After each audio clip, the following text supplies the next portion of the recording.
नमस्कार, आपका बहुत स्वागत है हमारे खास कार्यक्रम राम नारायण राम में और मैं हूं आपके साथ अंशिका। दर्शकों, दुनिया खत्म होने वाली है, पृथ्वी खत्म होने वाली है। सोचकर अजीब लग रहा है ना, सुनकर अजीब लग रहा है ना। क्या होने वाला है, क्यों होने वाला है, इस पर आज के इस कार्यक्रम में चर्चा करेंगे और कैसे होगा, क्या सच में ऐसा होगा। आज के इस कार्यक्रम में बात करने के लिए हमारे साथ उपस्थित हैं हमेशा की तरह हमारे विशिष्ट अतिथि जो कि हैं शंकर सरकार जी। उनका स्वागत करेंगे, कार्यक्रम को शुरू करेंगे, बहुत कुछ बातें उनसे करनी है। बहुत स्वागत है सर। राम नारायण राम। राम नारायण राम, बिल्कुल। एक्चुअल में हम लोग को जब जन्म हुआ जी हम लोग को भी तो मरना है। हाँ, मौत तो आएगा हम लोग को। बिल्कुल। तो जिस धरती में हम लोग अभी ठहरे हुए हैं, धरती भी सृष्टि हुआ कहाँ से? आसमान से। तो आसमान से जब सृष्टि हुआ, हर चीज, हर वस्तु का वस्तु, हर कण कण में प्राण है, चैतन्य है तो उसको आवर्तन, विवर्तन, रूपांतर होना चाहिए, चेंजिंग ऑफ पार्टिकल्स होना चाहिए। तो चेंज हर वस्तु को होना होगा, ये नेचर का साइंटिफिक नियम है। हमको मरना है, ये निश्चित है। हर वस्तु का एक दिन उसका लॉन्जेविटी खत्म होना है। धरती का भी होना है। धरती तो पूरा आसमान जितना दिन है रहेगा, धरती तो नहीं रहेगा। धरती जहाँ से सृष्टि हो वहाँ जाके बस जाएगा।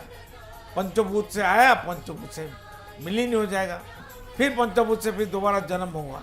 जैसे हमारा हर जीव का, हर प्राणी का, हर इंसान का मृत्यु भी होता है, जन्म भी होता है। हम लोग आया है तो कोई ना कोई जगह में हम थे तब ना आया जी। आया तो है, जन्म तो दिया है, तो कर्म क्या किया ये हमको सोचने का है।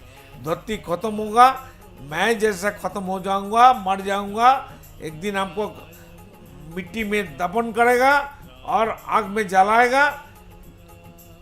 ऐसे ही धरती भी खत्म होगा, फिर नया धरती बनेगा।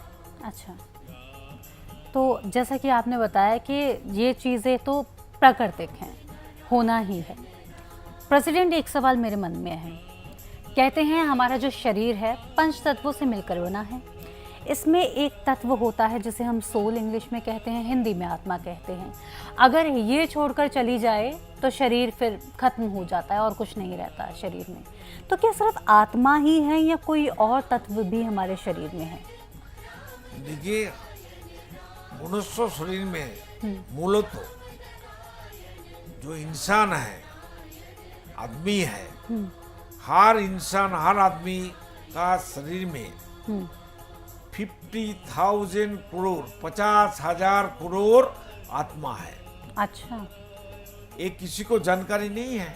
बिल्कुल, आपने बहुत नई जानकारी दी है प्रेसिडेंट। नया जानकारी मेरा गुरुजी ने, बालक ब्रह्मचारी वीरेंद्र चक्रवर्ती जी, जिसका शुभ नाम है वीरेंद्र चक्रवर्ती, उसने साइंटिस्ट सत्येंद्र बोस को बताया था, जिसने गॉड पार्टिकल्स, ईश्वर को आविष्कार किया।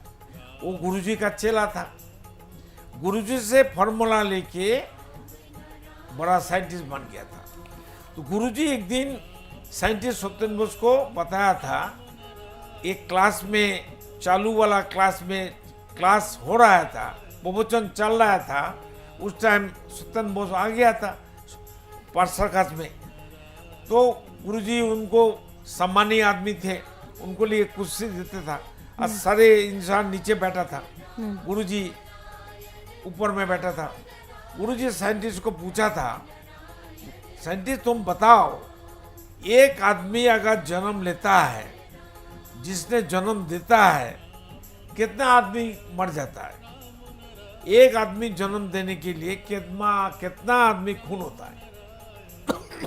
कितना आदमी को मौत होता है? अगर तुम ऐसा करेगा, एक आदमी खून करने से, एक इंसान को खून करने से फांसी होता है, 20 साल का सजा होता है। तो साइंटिस्ट, तुम तो लाखों करोड़ खून किया है, तुम्हारा विचार कौन करेगा? प्रकृति तुमको छोड़ेगा नहीं। तो साइंटिस्ट जब कुर्सी में बैठा था, ऊपर में खड़ा हो गया। हम्म, अरे गुरुजी मैं कब खून किया? अच्छा। तो अब गुरुजी दोबारा बोला, अरे भाई तुम्हारा तो संतान है, बच्चा है, हम्म, तो एक बच्चे को पैदा करने के लिए कितना बच्चा मरता है, सोचो ना, तुम तो साइंटिस्ट हो। तो गुरुजी बोलता है हर इंसान का अंदर 50,000 करोड़ 50,000 करोड़ आत्मा हर इंसान का अंदर कम बेसी है। तो हम लोग दाल भात चावल रोटी खाते हैं, सब्जी खाते हैं, वो लोग क्या खाएगा? वो लोग को तो हम, हमारा शरीर में जो 50,000 करोड़ आत्मा है तो उसको क्या खिलाएंगे? हम्म, हम लोग सोचते नहीं है। हाँ। अगर है वो भी मत जानकारी नहीं है। ये जानकारी हमारा गुरुजी ने दिया है, साइंटिस्ट सत्येंद्र बोस को।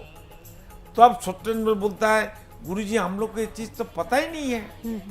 बोला अभी तो सोचो, आज तो जानकारी मिल गया तुमको, अभी सोचो एक आदमी का अंदर कितना आदमी रहता है, और हमारा हमारा जो जीन है, जो कोष है, वो कहाँ रहता है शरीर में? हर पार्टिकल्स का हमको मालूम है। हम्म, किडनी कहाँ है, लिवर कहाँ है, स्टमक कहाँ है, हार्ट कहाँ है, फुसफुस कहाँ है। तो वो जो जीन है जहाँ से बच्चा पैदा होता है, खून से, खून के बाद जो बीजो बनती है वो कहाँ रहती है शरीर के अंदर? उसका कोई डॉक्टर बता नहीं सकेगा नहीं। जे कहाँ है, हमारा शरीर का अंदर कहाँ है, वो तो नहीं है। उसको इंस्टेंट, जैसा हम लोग कॉफी पीते हैं, चाय पीते हैं, मशीन से बनता है, ऐसे हमारा शरीर में हम लोग जब चिंतन करता है सेक्स के बारे में, तब चिंतन होता है, शरीर जागृत होता है और एक ऊर्जा पैदा होता है। तो उसी खून से, ब्रेन से हमारा बीजो पैदा होता है, और उसी बीज जो डिस्चार्ज होता है तो अब बच्चा पैदा होता है। और ऊपर से सैंक्शन होता है, हर बीजों में बच्चा पैदा नहीं होता है, जन्म नहीं ले सकता है, ऊपर वाला सैंक्शन चाहिए, सृष्टिकर्ता का, सर्वशक्तिमान का सैंक्शन होना चाहिए, तब होता है। प्रेसिडेंट, हाँ जी, आपने जैसा कि कहा कि ऊपर वाले का सैंक्शन होना चाहिए जब इंसान धरती पर आ पाता है। जब उनकी इच्छा होती है हम तभी धरती पर आ सकते हैं, अन्यथा उनकी इच्छा के बिना तो कहते हैं पत्ता नहीं हिलता। पता नहीं हिलता। मैं अब आपसे ये जानना चाहूँगी कि अगर हम उनकी इच्छा के बिना कुछ नहीं कर सकते, कर्म कैसे कर लेते हैं? जो हमारे बुरे कर्म होते हैं उनकी इच्छा के बिना फिर हम कैसे कर लेते हैं? एक्चुअल में देखिए, मनुष्य फाउल करता है, जी। गलती करता है, और जानबूझ के करता है। अच्छा। कोई इंसान आके हमको बताएगा मैं फलाना गलती कर दिया, मेरे को माफ कर दीजिए, ठीक है। हमको जानकारी नहीं था, हम पहले समझा नहीं, हम कहेंगे, मेरा गुरु कहते हैं तुम्हारा अंदर विवेक है, चैतन्य सत्ता है, वो आदि अनादि है, सृष्टिकर्ता है, वो विवेक है, वो तुमको पहले ही बोला मत करो, मत करना चाहिए, ठीक है बैठ जाओ, चुप रहो, अभी वो कर्म नहीं करो, फिर हम क्यों करते हैं भाई? करने का बाद अब पछतावा क्यों होना चाहिए? ऐसा हो नहीं सकता है। कोई कर्म करने का साथ साथ चिंतन करते, अगर चिंतन करते विवेक साथ साथ बोलता है मत करो। अगर विवेक चुप रहेगा तो कम तुम करो, अगर विवेक तुमको बाधा डालेगा, तुमको समझाएगा मत करो मत करो, बैठ जाओ, रुक जाओ, खड़ा हो जाओ, अभी बाद में करो, अभी करने का टाइम नहीं है, तो भी हम लोग कर देते हैं, बस वही बुरा हो जाता है खुद के लिए। तो ऐसा कर्म नहीं करना चाहिए। जी, तो कर्म हमें इस तरह के नहीं करने चाहिए। अब मुझे आप ये बताइए कि अच्छे कर्म कैसे करें, और अच्छे कर्म आपके अनुसार क्या होते हैं?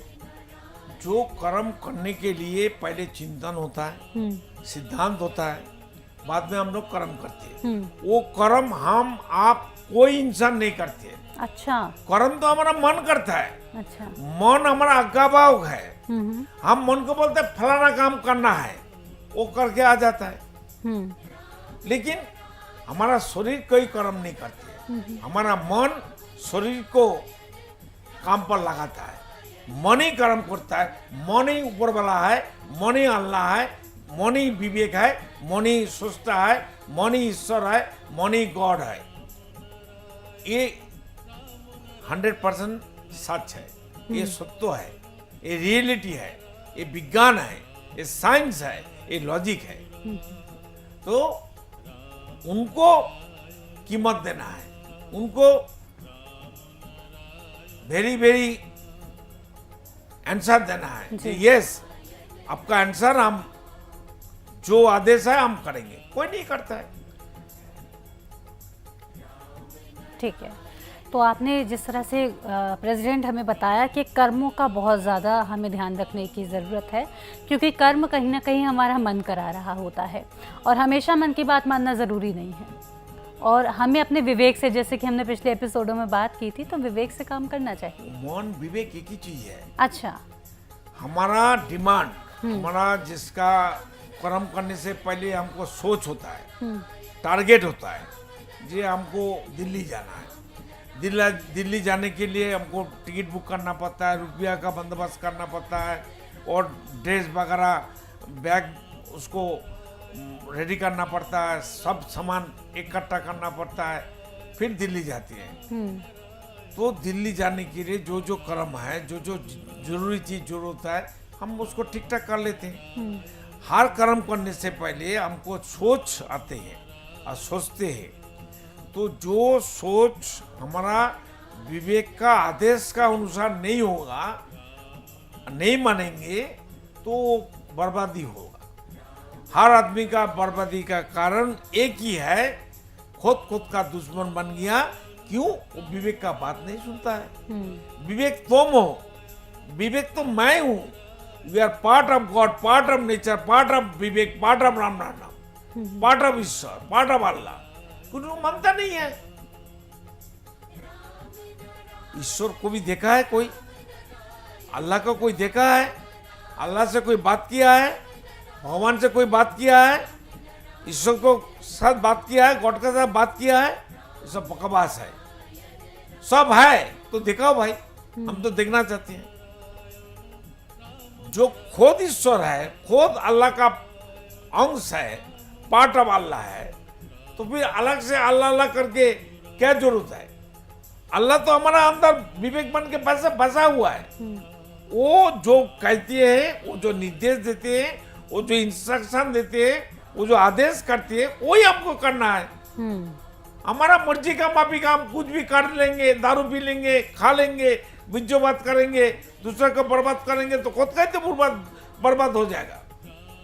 खुद का बर्बाद होने का खुद ही तो जिम्मेदारी है। हम खुद का दुश्मन है भाई। कौन बोलेगा कि हम खुद का दुश्मन नहीं है? जो आदमी दारू पीता है, सिगरेट पीता है, कुछ भी खाता है, नशा मांग करता है, वो तो पहले उसका दुश्मन है। तो ऐसा कर्म नहीं करना चाहिए जो विवेक आपको एक्सेस नहीं देता है। जी। अगर विवेक अनुमति देता है, विवेक आपको ताकत देता है करने के लिए, वही काम करो। बिल्कुल प्रेसिडेंट, हमें खुद की सुनने की ज़रूरत है, क्योंकि हमारा विवेक जो है वो स्वयं हमारे भगवान है और वो हमें सब गाइड करते हैं कि क्या सही है क्या नहीं। अब हम मानते हैं या नहीं मानते, ये हम पर डिपेंड करता है। प्रेसिडेंट, मेरा एक सवाल और है आपसे कि इस एपिसोड के माध्यम से हम अवेयरनेस तो दे रहे हैं लोगों को, लेकिन हम ये भी कह रहे हैं कि आप डोनेट कीजिए, संतान दल में डोनेट कीजिए, हमें डोनेट कीजिए। तो डोनेशन क्यों चाहिए? देखिए, मेरा गुरुजी बालक ब्रह्मचारी, बाल ब्रह्मचारी, वीरेंद्र, उसका असली नाम है वीरेंद्र चक्रवर्ती। पिताजी का नाम है सुरेंद्र चक्रवर्ती। वो हम लोग को दीक्षा दिया, ज्ञान दिया, प्रज्ञा दिया, तत्व दिया। हम लोग से किसी से पैसा नहीं लिया, ना पैसा लिया, ना रुपया लिया, ना कपड़ा लिया, ना संपत्ति लिया, ना गाय लिया, ना सोना लिया, कुछ मांगा नहीं। उसने एक बात बताया, जब जरूरत होगा हम मांगेंगे, तुम देगा ना? बोला हम लोग सब बोला हाथ उठा के हम देंगे। बोले हम यही मांगेंगे, तुम्हारा दिल मन को, तुम देगा? जी। समझ गया ना? तो हम इसलिए यहाँ बैठा है, खुद कर्म करेंगे, बिजनेस करेंगे, नौकरी करेंगे, कमाएंगे, सिर्फ मेरा संसार पिता माता बाल बच्चा के लिए नहीं, वो तो काम करना ही है, लेकिन जो सही बात है, जो असली बात है, जो प्रकृति है, जो आसमान है, जो अल्लाह का बात है, जो ईश्वर का बात है, जो गॉड का बात है, सब एक ही बात है। हम लोग अलग अलग मीनिंग कर देते हैं। वो बात को प्रायोरिटी देना है, उसको लागू करना है, उसको समाज में प्रतिष्ठित करना है। आदमी का बना हुआ धर्म को भी हम लोग को शांति नहीं दे सकता है। शांति देता है प्रकृति का ज्ञान, प्रकृति का नॉलेज, प्रकृति का लॉजिकली सब तत्व। वो सूरज जो कर्म कर रहा है, सूरज कोई मालिक सजा है? वो सूरज बोलता है, सूर्य बोलता है मैं मालिक हूँ, मेरे को पूजा करो? कभी नहीं। तो क्यों उसको गुरुत्व नहीं देंगे? उसको क्यों हम कीमत नहीं देंगे? बिना सूरज से हम जिएंगे? बिल्कुल भी नहीं। बिना हवा से हम जिएंगे? नहीं। वो मालिक बोलता है मुझे हम बतास है, हवा है, एयर है, हमको हम मालिक है तुम्हारा, ऐसा तो बात कभी नहीं बोला है। तो हम लोग कहाँ से मालिक बन गया?